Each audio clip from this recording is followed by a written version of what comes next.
Hi ಎಲ್ಲರಿಗೂ ನಮಸ್ಕಾರ. ನಾನು ನಿಮ್ಮ ಸಿದ್ದೇಶ್. ಈಗಾಗಲೇ ಮೊದಲ 10 ಕ್ವಶನ್ ನಾವು ಮಾಡಿದ್ವಿ. ಸೊ ಈಗ ಅದೇ ವಿಡಿಯೋದ ಮುಂದಿನ ಭಾಗ 11ರಿಂದ 20 ಕ್ವಶನ್. ನೆನಪಿರಲಿ, ಈ ಜೀನಿಯಸ್ ಅವರ್ಗೆ ಗಣಿತದಲ್ಲಿ 20 ಪ್ರಶ್ನೆ ಇರ್ತಾವ. ಸೊ ಈಗ 10 ಪ್ರಶ್ನೆ ಮಾಡಿದ್ದೀನಿ. ಈಗ 11ರಿಂದ 20 ಪ್ರಶ್ನೆ ನೋಡೋಣ. ಬನ್ನಿ, ಏನೈತೆ ಈ 11ನೇ ಪ್ರಶ್ನೆ ಅಂದರೆ ಈ ವಿಡಿಯೋದ ಮೊದಲನೇ ಪ್ರಶ್ನೆ. ಸೊ ಇದು 11ನೇ ಪ್ರಶ್ನೆ ಆಗಿದೆ. ಈ ಕೆಳಗಿನವುಗಳಲ್ಲಿ ಯಾವುದು ಸರಿಯಾಗಿದೆ ಅಂತ ಕೇಳ್ತಿದಾರ. ಬನ್ನಿ, ಇಲ್ಲಿ ನೋಡ್ರಿ, ಇಲ್ಲಿ ಏನೋ ಕೊಟ್ರ, ಚಿಹ್ನೆಯನ್ನು ಕೊಟ್ರ. ಈ ಸರಿಯಾದ ಸ್ವಲ್ಪ ಗಮನ ಇಡಬೇಕು. ಸ್ವಲ್ಪ ಈ ಚಿಹ್ನೆಗಳು ಬಂದಾಗ ಈ ರೀತಿ ಒಂದು ಚಿಹ್ನೆ ಐತೆ, ಈ ರೀತಿ ಒಂದು ಚಿಹ್ನೆ ಐತೆ. ಇದು ಏನು ಚಿಹ್ನೆ? ಒಂದು ಚಿಕ್ಕದು, ಇನ್ನೊಂದು ದೊಡ್ಡದಂತ ಸೂಚಿಸುವ ಚಿಹ್ನೆಗಳು ಸರ್. ಅಂದರೆ ಈ ರೀತಿ ಓಪನ್ ಸ್ಪೇಸ್ ಯಾವ ಕಡೆ ಇರುತ್ತೋ ಅದು ದೊಡ್ಡ ಸಂಖ್ಯೆಯನ್ನು ಸೂಚಿಸುತ್ತದೆ. ಯಾವ ಕಡೆ ಈ ರೀತಿ ಚೂಪಾದ ಈ ಭಾಗ ಏನಾದ್ರು ಸೂಚಿಸುತ್ತಂದರೆ ಅದು ಚಿಕ್ಕ ಸಂಖ್ಯೆ ಎಂದು ನಾವು ಅನ್ಕೋಬೇಕು. ಈಗ ಬನ್ನಿ, ಇಲ್ಲಿ ಮೊದಲನೇ ಆಪ್ಷನ್ ಒಳಗೆ ಅಂತೆ 1/8, 1/13 ಅಂತ ಐತೆ. ಇವಾಗ ನಾವು ನೋಡೋದಾದರೆ ಇದು ಓಪನ್ ಸ್ಪೇಸ್ ಈ ನಂಬರ್ ಕಡೆ ಇದೆ, ಇದು ದೊಡ್ಡದಂತ ಹೇಳಕತ್ತಾರೆ. ಬನ್ನಿ ನಾವು ನೋಡಮ್ರಿ. ಈಗ ಇಲ್ಲಿನೂ ಒಂದೈತೆ, ಇಲ್ಲಿನೂ ಒಂದೈತೆ. ಅಂಶಗಳು ಸಮನಾಗಿದ್ದಾಗ ಛೇದದಲ್ಲಿ ಚಿಕ್ಕದಿರುವ ಸಂಖ್ಯೆ ದೊಡ್ಡ ಭಿನ್ನರಾಶಿ ಆಗಿರ್ತದೆ. ದೊಡ್ಡ ಸಂಖ್ಯೆ ಇರ್ತಕ್ಕಂಥ ಭಿನ್ನರಾಶಿ ಚಿಕ್ಕ ಭಿನ್ನರಾಶಿ ಆಗಿರ್ತದೆ. ಈಗ ನೋಡ್ರಿ, ಇದು ಸಣ್ಣ ನಂಬರ್ ಐತಲ್ಲ, ಈಗ ಆರ್ಡರ್ ಸಣ್ಣದು ಇದಲ್ಲ, ಹಾಗಾಗಿ ಇದು ದೊಡ್ಡದು. ಹಾಗಾದರೆ ಈ ಚಿಹ್ನೆ ಈ ರೀತಿ ಬರಬಾರ್ದಾಗಿತ್ತು, ಈ ರೀತಿ ಬರ್ಬೇಕಾಯ್ತು. ಹಾಗಾದರೆ ತಪ್ಪೈತೆ. ಅಂದರೆ ಆಪ್ಷನ್ ಎ ತಪ್ಪದ. ಅವ್ರು ಕೇಳಿದ್ದೇನು ಸರಿಯಾದ್ದು ಕೇಳ್ಯಾರ. ನಾನು ಹೇಳಿದ ಅರ್ಥ ಆಯ್ತಲ್ವಾ? ಅಂಶಗಳು ಸಮನಾಗಿದ್ದಾಗ ಛೇದಾಗ ಸಣ್ಣದಿರೋ ಸಂಖ್ಯೆನೇ ದೊಡ್ಡ ಭಿನ್ನರಾಶಿ ಆಗುತ್ತಾ. ಇವು ಎರಡರ ಒಳಗೆ ಸಣ್ಣದಿರೋದು ಇದು, ಅಂದರೆ ಇದೇ ದೊಡ್ಡ ಭಿನ್ನರಾಶಿ ಆಗುತ್ತಾ. ಸೊ ಅವರು ದೊಡ್ಡದು ಇದು ಅಂತ ಹೇಳಕತ್ತಾರೆ ನೋಡಿ. ಈ ರೀತಿ ಸೂಚಿಸಿ ಇದು ದೊಡ್ಡದಂತ ಹೇಳಕತ್ತಾರೆ. ಅಂದರೆ ಆಪ್ಷನ್ ಎ ತಪ್ಪು. ಅಂದರೆ ಆಪ್ಷನ್ ಎ ಬರಲ್ಲ. ಈಗ ಆಪ್ಷನ್ ಎ ಹೋಯ್ತು. ಆಪ್ಷನ್ ಬಿ ಬಗ್ಗೆ ಮಾತಾಡೋಣ ಬರ್ರಿ. 4/23, 7/23. ಸೊ ಈಗ ಇದ್ರ ಬಗ್ಗೆ ನಾವು ನೋಡಮ್ರಿ. ಇಲ್ಲಿ ನೋಡ್ರಿ, ಯಾವ ಸೇಮ್ ಅದಾವ. ಇಲ್ಲಿ ಅಂಶ ಸೇಮ್ ಇತ್ತು. ಇಲ್ಲಿ ನೋಡಂಬರಿ, ಛೇದ ಸೇಮ್ ಐತಿ. 23, 73. ಛೇದಗಳು ಸಮನಾಗಿದ್ದಾಗ ಅಂಶದ ಒಳಗೆ ಯಾವುದು ಸಣ್ಣ ಸಂಖ್ಯೆ ಇರ್ತಲ್ಲ ಅದು ಸಣ್ಣ ಭಿನ್ನರಾಶಿ, ಯಾವುದು ದೊಡ್ಡ ಸಂಖ್ಯೆ ಇರ್ತಲ್ಲ ಅದು ದೊಡ್ಡ ಭಿನ್ನರಾಶಿ. ಈಗ ನೋಡ್ರಿ, 4 ಮತ್ತು 7ರಲ್ಲಿ ಸಣ್ಣ ಸಂಖ್ಯೆ 4, ಇದು ಸಣ್ಣದು. ಅಂದರೆ ಈ ರೀತಿ ಸೂಚನೆ ಮಾಡಕತ್ತಾರ. ಅಂದರೆ ಇದು ದೊಡ್ಡದೈತಿ ಅಂತ ಹೇಳಕತ್ತಾರ. ಅಂದರೆ ಇದನ್ನೂ ತಪ್ಪೇ. ಅಂದರೆ ಆಪ್ಷನ್ ಬಿನೂ ತಪ್ಪಾಗಿದೆ. ಅಂದರೆ ಇದು ಸರಿಯಾಗಿಲ್ಲ, ತಪ್ಪಾಗಿದೆ ಅಂತ ಅರ್ಥ. ನಾನು ಹೇಳಿದ ಅರ್ಥ ಮಾಡ್ಕೋಬೇಕು ಸರಿಯಾಗಿ. ಅಂದರೆ ಅಂಶಗಳು ಸಮನಾಗಿದ್ದಾಗ ಒಂದು ರೀತಿ, ಛೇದಗಳು ಸಮನಾಗಿದ್ದಾಗ ಒಂದು ರೀತಿ ನಾವೇನು ಮಾಡ್ತೀವಿ, ಇದು ಡೆಫಿನೇಷನ್ಸ್ ಅದಾವ. ಛೇದಗಳು ಸಮನಾಗಿದ್ದಾಗ ಅಂಶದಲ್ಲಿ ಸಣ್ಣದಿರೋದು ಸಣ್ಣದು, ದೊಡ್ಡದಿರೋದು ದೊಡ್ಡದು.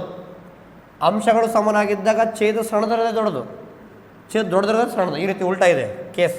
ಓಕೆ, ಈ ಎರಡನೇ ತಪ್ಪಾಯ್ತು. ಮೂರನೇ ದೊಡ್ಡ ಮೂರನೇ ಆಪ್ಷನ್ ಐತೆ 7/9 ಐತೆ. ನೆಕ್ಸ್ಟ್ 7/9 ಐತೆ. ಇವಾಗ ನಿಮಗೆ ಅರ್ಥ ಆಗುತ್ತೆ. ಇಲ್ಲಿ 7/9, ಇಲ್ಲಿ 7/9, ಎರಡೂ ಕಡೆ ಸೇಮ್ ಐತೆ.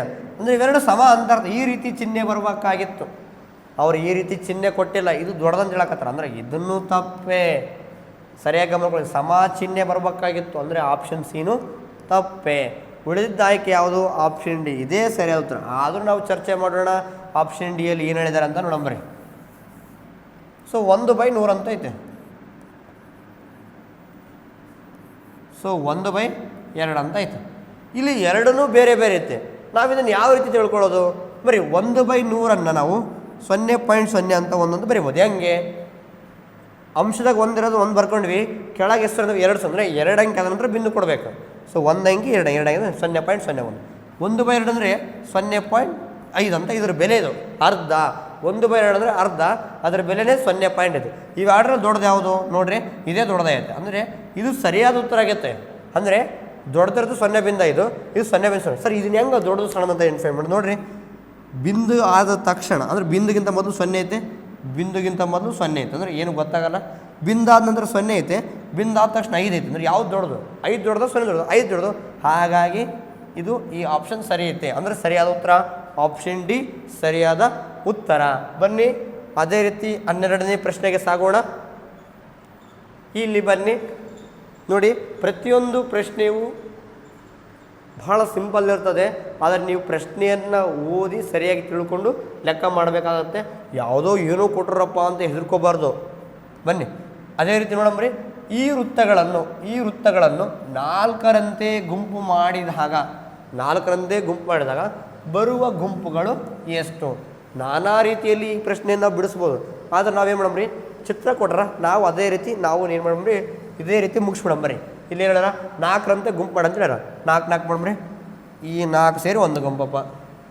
ಎಷ್ಟು ಗುಂಪು ಬರ್ತದೆ ಅಂತ ಕೇಳಿದ್ರೆ ಈ 4 ಸೇರಿ ಒಂದು ಗುಂಪು, ಈ 4 ಸೇರಿ ಒಂದು ಗುಂಪು, ಇವು 4 ಸೇರಿ ಒಂದು ಗುಂಪು, ಈ 4 ಸೇರಿ ಒಂದು ಗುಂಪು, ಈ 4 ಸೇರಿ ಒಂದು ಗುಂಪು, ಈ 4 ಸೇರಿ ಒಂದು ಗುಂಪು, ಈ 4 ಸೇರಿ ಒಂದು ಗುಂಪು, ಈ 4 ಸೇರಿ ಈ ರೀತಿ ಗುಂಪುಗಳು ಮಾಡಿದ್ವಿ. ಅಂದರೆ ಎಷ್ಟು ಬಂದವು ಅಂದರೆ ಬರುವ ಗುಂಪುಗಳೆಷ್ಟು ಗುಂಪು ನೋಡ್ರಿ. ಇದು ಒಂದು ಗುಂಪು, ಇದು ಒಂದನೇ ಗುಂಪು, ಇದು ಎರಡನೇ ಗುಂಪು, ಇದು ಮೂರನೇದು, ಇದು 4, ಇದು 5, 6, 7, 8, 9. ಒಟ್ಟಾರೆಯಾಗಿ 9 ಗುಂಪುಗಳಿವೆ. ಆಪ್ಷನ್ ಸಿಯಲ್ಲಿ ಸರಿಯಾದ ಉತ್ತರ. ಈ ರೀತಿ ಚಿತ್ರಗಳ ಮುಖಾಂತರ ಉತ್ತರಗಳನ್ನು ಕಂಡುಹಿಡಿತಕ್ಕಂಥ ಪ್ರಶ್ನೆಗಳನ್ನು ಕೊಟ್ಟಿರ್ತಾರೆ. ನಾವು ಸರಿಯಾಗಿ ಅನಲೈಸ್ ಮಾಡಿಕೊಂಡು ಚೆನ್ನಾಗಿ ನೋಡ್ಕೋಬೇಕಷ್ಟೇ. ಬನ್ನಿ ಪ್ರಶ್ನೆ ಸಂಖ್ಯೆ 13 ನೋಡ್ರಿ. ಏತೆ ಕೆಳಗೆ ಕೊಟ್ಟ ಸಮಸ್ಯೆಯಲ್ಲಿ ಚೌಕದಲ್ಲಿ ಬರಬೇಕಾದ ಅಂಕಿಗಳು ಅಂತ ಕೇಳಕತ್ತಾರ. ಚೌಕದಲ್ಲಿ ಏನು ಬರ್ತಾವ ಅಂತ ಹೇಳಿ ಇಲ್ಲಿ ಚೌಕ ನೋಡಿ, ಇಲ್ಲೊಂದು ಚೌಕ ಐತೆ, ಇಲ್ಲೊಂದು ಚೌಕ, 2 ಚೌಕದವ ಅನ್ನೋ ಲೆಕ್ಕ ಕೊಡ್ರ, ಕೂಡಿಸೋ ಲೆಕ್ಕ. ಅದನ್ನು ನಾವು ಕೂಡಿಸ್ಬೇಕು. ಅಲ್ಲಿ ಬರ್ತಕ್ಕಂಥ ಸಂಖ್ಯೆಗಳೇ ಅವ್ನು ನೋಡಂಬರಿ. ಈ 5, 4, 9, 9 ಕಡೆ ಕೂಡಿಸ್ರೆ 11. ಅಂದರೆ ಇಲ್ಲಿ ಒಂದು ಬರ್ತದೆ ನೋಡ್ರಿ, 11 ಅಂದರೆ ಇಲ್ಲೊಂದು ಬರ್ತದೆ, ಇಲ್ಲೊಂದು ಕೈಲ ಕೊಡ್ತಾರೆ ನೀವು, ಹೌದಲ್ವ ಮಕ್ಕಳೇ? 7, 1, 8, 8 + 4 12. ಇಲ್ಲಿ 2 ಆಲ್ರೆಡಿ ಐತಿ, ಇಲ್ಲೊಂದು ಕೈಲ ಕೊಡ್ತೀರಿ, ಹೌದಲ್ವ? ನೆಕ್ಸ್ಟ್ 6, 3, 9, 9, 1, 10. ಅಂದರೆ ಇಲ್ಲೊಂದು ಕೈಲ ಕೊಡು, ಇಲ್ಲೊಂದು 0 ಕೊಡು. ನೆಕ್ಸ್ಟ್ 8, 1, 9. ಅಂದರೆ 0 ಮತ್ತು 1 ಬರುತ್ತೆ ಚೌಕದಲ್ಲಿ. ನೋಡಂಬರಿ ಆಪ್ಷನ್ ಆಗಿರುತ್ತೆ 0 ಮತ್ತು 1. ಆಪ್ಷನ್ ಸಿಯಲ್ಲಿ 0 ಮತ್ತು 1 ಐತೆ ನೋಡಿ. ಅರ್ಥ ಆತಲ್ವ ನಡೆದು? ಏನಾದರೂ ಡಿಫಿಕಲ್ಟ್ ಇಲ್ವಲ್ಲ? ಬಹಳ ಸಿಂಪಲ್ ಆದ ಪ್ರಶ್ನೆ, ನಾವು ಸರಿಯಾಗಿ ಗಮನ ಕೊಡಬೇಕಷ್ಟೇ. ಬನ್ನಿ ಅದೇ ರೀತಿ 14ನೇ ಪ್ರಶ್ನೆ ಸಾಗೋಣ.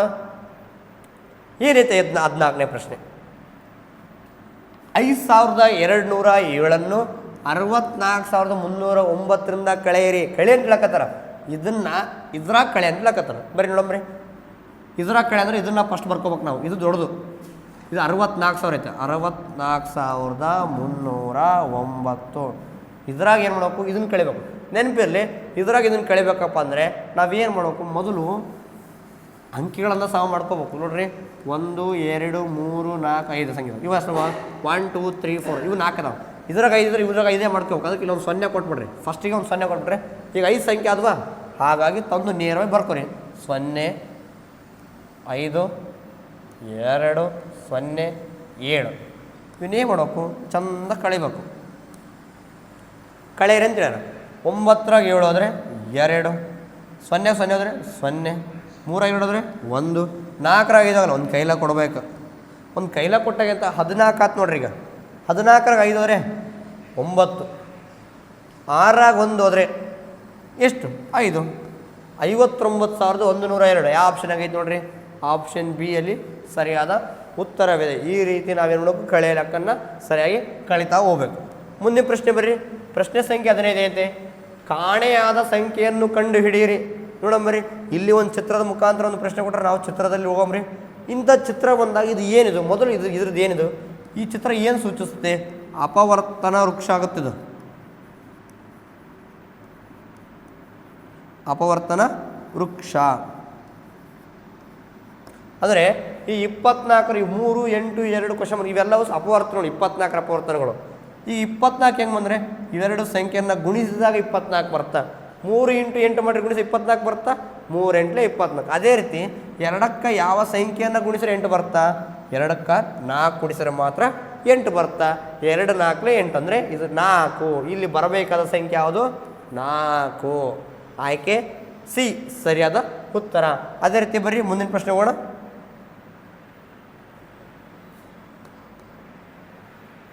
ಪ್ರಶ್ನೆ ಸಂಖ್ಯೆ 16 ಏನಿದೆ? ಕೊಟ್ಟಿರುವ ಸಮೀಕರಣದಲ್ಲಿ ಎಕ್ಸ್ನ ಬೆಲೆಯು ಅಂತ ಕೇಳ್ತಿದಾರೆ. ಬನ್ನಿ ಇಲ್ಲೇತೆ ಪ್ರಶ್ನೆಯನ್ನು ಸರಿಯಾಗಿ ನೋಡ್ರಿ.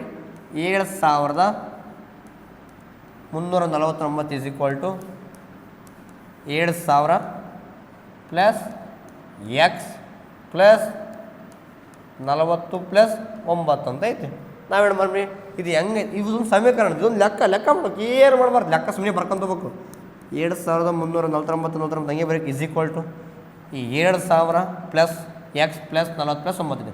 ಈ ಎಕ್ಸ್ ಅಂತಿದ್ರೆ ಕೂಡ್ಸಕ್ಕೆ ಬರಲ್ಲ, ಉಳಿಕಿದೆಲ್ಲ ಕೂಡಿಸ್ಬೋದಲ್ಲ. 7049 ಓಸ್ ಕೂಡಿಸ್ಬಿಡ್ರಿ, ಇದೊಂದು ಇವೆರಡು ಓಷ್ಟು ಕೂಡಿಸಿದಾಗ 7049 ಪ್ಲಸ್ ಎಕ್ಸ್ ಉಳಿತೈತೆ.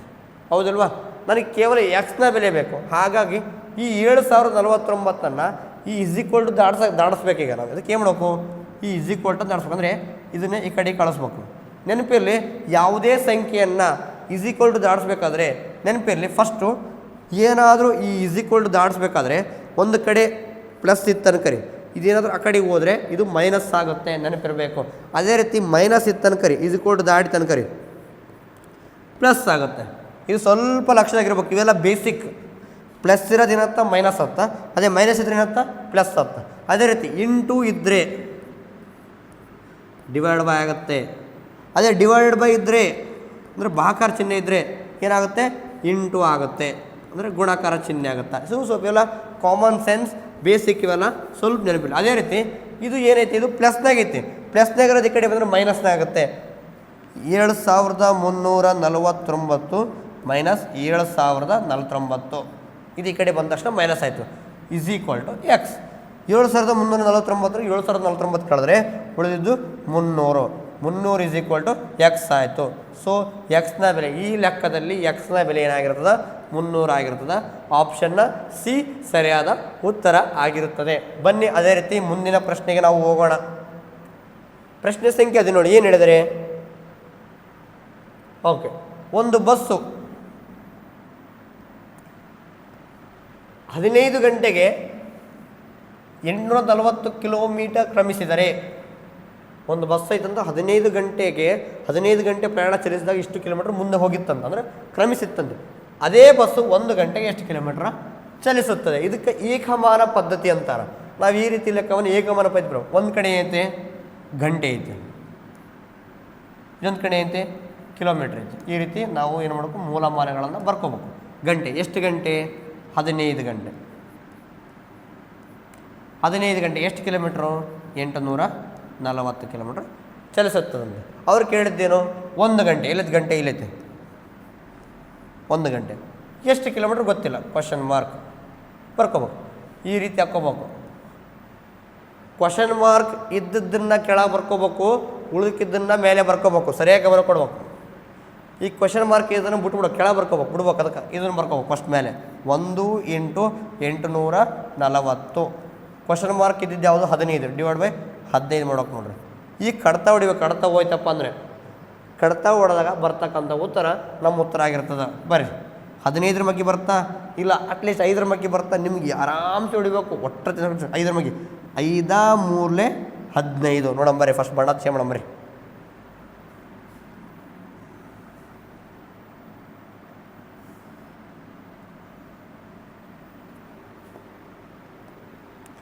ನೋಡೋದು 5 3 15, 5 1 5 ಎಷ್ಟು ಉಳಿತಿರಾಗ 3 ಉಳಿತು, 5 6 30 4 ಉಳಿತು, 5 8 40 ಕರೆಕ್ಟ್ ಅಲ್ವಾ.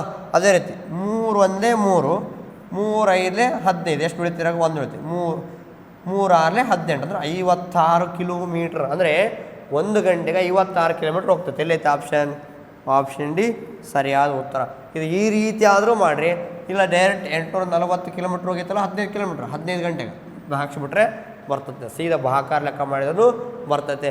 ಇಲ್ಲ ಸರ್ ನಮಗಿದು ಭಾಳ ಕಷ್ಟ ಆಗುತ್ತೆ ಸರ್, ನನಗೆ ಭಾಗಾಕಾರ ಭಾಳ ಈಸಿ ಆಗುತ್ತೆ ರೀ ಅಂತಂದರೆ ನೀವು ಮಾಡಿರಿ. 840 ಕಿಲೋಮೀಟ್ರ್ ಹೋಗೈತೆ, ಎಷ್ಟು ಗಂಟೆ ಒಳಗೆ, 15 ಗಂಟೆ ಒಳಗೆ 15 ಭಾಗಾಕಾರ ಮಾಡಿರಿ. 15 5 75, 15 6 90 ದೊಡ್ಡದಾಗುತ್ತೆ. 15 5 75 ಬರ್ಕೊಡ್ರಿ. ಕಳೀರಿ. 4 5 ಹೋಗಲ್ಲ, ಕ್ಯಾರಿ ತೊಗೊಂಡ್ರೆ 14 5 9. ನೆಕ್ಸ್ಟ್ ಇಲ್ಲಿ 7 7 ಹೇಳಿದ್ರೆ 0. ನೆಕ್ಸ್ಟ್ 0 ಬಂತು. 15 6 90 0 0 ಅಂದರೆ ಇಲ್ಲಿ ಬಂದರೆ ಭಾಗಲಬ್ಧವೇ ಉತ್ತರ ಆಗುತ್ತೆ. 56 ಕಿಲೋಮೀಟ್ರ್ ಸರಿಯಾದ ಉತ್ತರ. ಅಂದರೆ ಭಾಗಕಾರ ಮಾಡಿದ್ರು ಒಂದೇ, ಏಕಮಾನ ಪದ್ಧತಿ ಮಾಡಿದ್ರು ಒಂದೇ. ಅದೇ ರೀತಿ ಮುಂದಿನ ಪ್ರಶ್ನೆ ನಂಬರ್ 18ನೇ ಪ್ರಶ್ನೆ ಐತೆ. ಒಂದು ಚೌಕಾಕಾರದ ಕೊಠಡಿಯ ಉದ್ದ ಅಂತ ಕೇಳ್ತಿದ್ದಾರೆ. ಒಂದು ಚೌಕ ಐತೆ, ಇದರ ಕೊಠಡಿಯ ಉದ್ದ ಏತು ಉದ್ದ?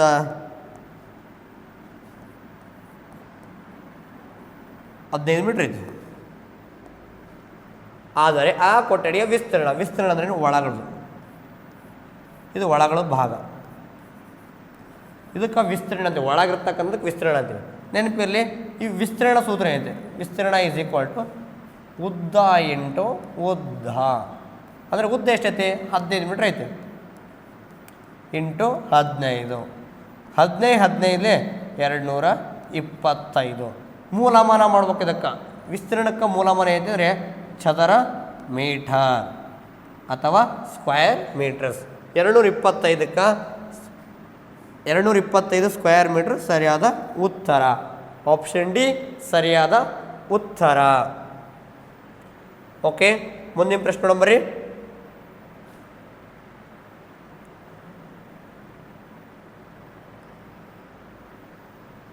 ಬಣ್ಣ ಹಚ್ಚಿದ ಭಾಗವನ್ನು ಭಿನ್ನರಾಶಿಯಲ್ಲಿ ಬರೆಯಿರಿ ಅಂತ ಕೇಳಕತ್ತಾರ. First total ಭಿನ್ನರಾಶಿ ಅಂದೆಟ್ಟಿಗೆ ನೆನಪಾಕಬೇಕು. ಒಂದು ಅಂಶ ಮತ್ತೊಂದು ಛೇದ. ನಾನು ಆಗಲೇ ಹೇಳಿದ್ದೆ, ಒಂದು ವಿಡಿಯೋದಲ್ಲಿ ಹೇಳಿದ್ದೆ, ಅಂಶ ಮತ್ತು ಛೇದ ಇರ್ತದೆ. ಭಿನ್ನರಾಶಿ ಬರೆ ಅಂತ ಅಷ್ಟೇ. ಭಿನ್ನರಾಶಿಯಲ್ಲಿ ಬರೆ ಅಂತಂದಾಗ ಅಂಶ ಅಂದರೆ ಒಟ್ಟು ಭಾಗಗಳು, ಛೇದ ಅಂದರೆ ಒಟ್ಟು ಭಾಗಗಳು, ಅಂಶ ಅಂದರೆ ತೆಗೆದುಕೊಂಡಂಥ ಭಾಗಗಳು. ಮೊದಲು ಛೇದವನ್ನೇ ಗುರುತು ಮಾಡೋಕೆ ಯಾವಾಗಲೂ ಛೇದ ಒಟ್ಟು ಎಣಿಸ್ಬೇಕು. 1 2 3 4 5 6 7 8 9 10 11 12 ಟೋಟಲ್ 12 ಕೆಳ ಬರಿಬೇಕು. ಯಾಕಪ್ಪ ಅಂದ್ರೆ ಅದು ಛೇದ. ಒಟ್ಟು ಭಾಗಗಳು, ಅಂಶ ತೆಗೆದುಕೊಂಡ ಭಾಗ. ಕ್ವಶನ್ ನೋಡ್ಬೇಕು, ಬಣ್ಣ ಹಚ್ಚಿದ ಭಾಗವನ್ನು ತೆಗೆದುಕೊಂಡು ನಾವು ಬಣ್ಣ ಹಚ್ಚಿದ ಭಾಗವನ್ನು ಮಾತ್ರ ಎಣಿಕೆ ಮಾಡಿ. 1 2 3 4 5 ಅಂದರೆ 5/12 ನಮ್ಮ ಉತ್ತರ ಆಗುತ್ತೆ. ಆಪ್ಷನ್ ಆಗೈತೆ 5/12. ಆಪ್ಷನ್ ಎದಲ್ಲಿ ಸರಿಯಾದ ಉತ್ತರವಿದೆ. ಅದೇ ರೀತಿ ಈ ವಿಡಿಯೋದ ಕೊನೆಯ ಪ್ರಶ್ನೆ 20ನೇ ಪ್ರಶ್ನೆ ಇದೆ ನೋಡಂಬರಿ ಸರಿಯಾಗಿ. 45,635ಕ್ಕೆ ಎಷ್ಟು ಸೇರಿಸಿದರೆ 92,876 ಆಗುತ್ತೆ ಅಂತ ಕೇಳಕತ್ತಾರೆ. ನಾವೇನು ಮಾಡಬೇಕು? ಇಷ್ಟು ದೊಡ್ಡದು ನಂಬರ್ ನೀವು ಹೆಂಗೆ ಲೆಕ್ಕ ಮಾಡ್ಬೇಕಂತ ಗಮನ. ಇದು ಬರೀ 4 ಅನ್ಕೋರಿ, ಇದು ಬೇಕಾದ್ರೆ 9 ಅನ್ಕೋರಿ. 4ಕ್ಕೆ ಎಷ್ಟು ಸೇರಿಸಿದ್ರೆ 9 ಆಗುತ್ತಾ? ಆರಾಮ್ಸೆ ಹೇಳ್ಬಿಡ್ತೇವೆ. 4ಕ್ಕೆ 5 ಸೇರಿಸಿದ್ರೆ 9 ಆಗುತ್ತೆ. ಹೌದಾ ಇಲ್ಲ? 4ಕ್ಕೆ 5 ಸೇರಿಸಿದ್ರೆ 9 ಆಗುತ್ತೆ ಅಂತ ಗೊತ್ತಂದ್ರೆ ಉತ್ತರ 5 ಬಂತು. ಆದರೆ ಆ 5 ಬರ್ಬೇಕಂದ್ರೆ ಇಲ್ಲಿ ಕೂಡಿಸ್ಬಾರ್ದು, ಡೈರೆಕ್ಟ್ ಈ 9ರ 4 ಕಳೆದ್ರೆ ಬಂದ್ಬಿಡುತ್ತೆ. ನೋಡ್ರಿ, ಈ 9ರಾಗ ಈ 4ಅನ್ನು ಕಳೆದ್ರೆ 5 ಬರ್ತದೆ. ನಮ್ಗೆ 4ಕ್ಕೆ 5 ಸೇರಿಸಿದ್ರೆ 9, ಅದೇ ರೀತಿ 9ರ 4 ಕಳೆದ್ರೆ 5. ಅದೇ ರೀತಿ ಇದ್ರಾಗ ಇದನ್ನು ಕಳೀರಿ, ಉತ್ತರ ಬಂದ್ಬಿಡ್ತದೆ. ಸೊ ಏನು ಮಾಡಿರಿ? 92,876ರಲ್ಲಿ 45,635 ಕಳೀರಿ, ನಮ್ಗೆ ನೇರವಾಗಿ ಉತ್ತರ ಸಿಗ್ತದೆ. 6ರಾಗ 5 ಹೋದರೆ 1, 7ರ 3 ಹೋದರೆ 4, 8ರಾಗ 6 ಹೋದರೆ 2, 2ರಾಗ 5 ಹೋಗಲ್ಲ ಕ್ಯಾರಿ ತೊಗೊರಿ, 12ರಾಗ 5 ಹೋದರೆ 7, 9ರಾಗ ಈ 4 1 5ಅನ್ನು ಕಳೀರಿ, 4 ಬರುತ್ತೆ. ಸೊ 47,241 ಉತ್ತರ. ಆಪ್ಷನ್ ಬಿ ಈ ಪ್ರಶ್ನೆಗೆ ಸರಿಯಾದ ಉತ್ತರ ಆಗಿರುತ್ತೆ. ನೋಡಿ ಮಕ್ಕಳೇ, ಇಲ್ಲಿಗೆ 20 ಪ್ರಶ್ನೆಗಳು ಕಂಪ್ಲೀಟ್ ಆದವು. ನೀವು ಸರಿಯಾಗಿ ಗಮನವಿಟ್ಟು ನೋಡಬೇಕು, ಪ್ರತಿಯೊಂದನ್ನು ಸರಿಯಾಗಿ ನೋಡಿರಿ. ನಿಮಗೆ ಎಲ್ಲಿ ತಿಳಿದಿಲ್ಲ ಮತ್ತೆ ವಿಡಿಯೋ ಪುನರ್ ನೋಡಿರಿ. ಮತ್ತು ಎಲ್ಲಿಯಾದರೂ ಮಿಸ್ಟೇಕ್ಸ್ ಇದ್ದರೆ ಕಾಮೆಂಟ್ ಮುಖಾಂತರ ತಿಳಿಸ್ರಿ. ಈ ವಿಡಿಯೋವನ್ನೇ ಹೆಚ್ಚು ಎಲ್ಲ ಮಕ್ಕಳಿಗೆ ಶೇರ್ ಮಾಡಿರಿ, ನನಗೆ ಲೈಕ್ ಮಾಡಿರಿ. ಇದೇ ರೀತಿ ಪ್ರೋತ್ಸಾಹ ಮಾಡ್ತಾಯಿರಿ. ಇಷ್ಟೊತ್ತು ಎಲ್ಲರೂ ತಾಳ್ಮೆಯಿಂದ ಕೇಳಿದ್ದಕ್ಕೆ ಧನ್ಯವಾದಗಳು.